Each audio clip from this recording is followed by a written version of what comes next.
The struggle being waged in the Sahel is not a plea for charity in the form of sovereignty. It is a fight to reclaim our sovereignty. And from this perspective, my remarks revolve around two cliches that need to be clarified. Because we observe that through speeches and even the human rights issues that are raised, there are strategic plans to assassinate our leaders that are underway.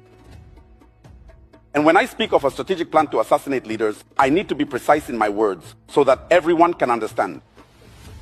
From the moment we talk about democracy, it is said that the AES countries must return to democracy.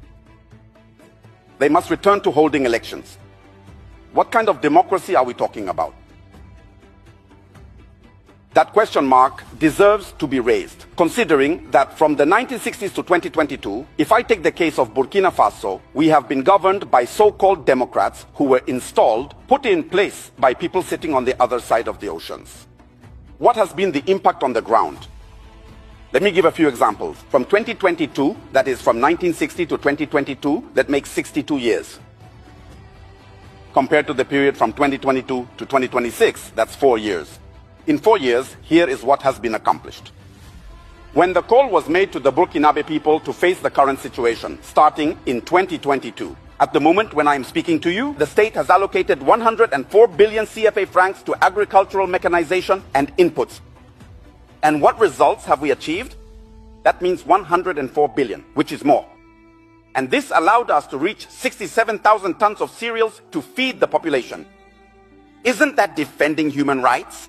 If you have an accident right now and go to the hospital, you could die because we can't get a scan done. The cost has been reduced from 50,000 to 25,000. That's a 50% reduction during wartime. But from 1960 to 2022, this has never been done. I take, how should I put it? We have just launched the recruitment drive called Operation 1000 times 5. 1000 times 5 means that each year we will recruit 1,000 specialist doctors over 5 years.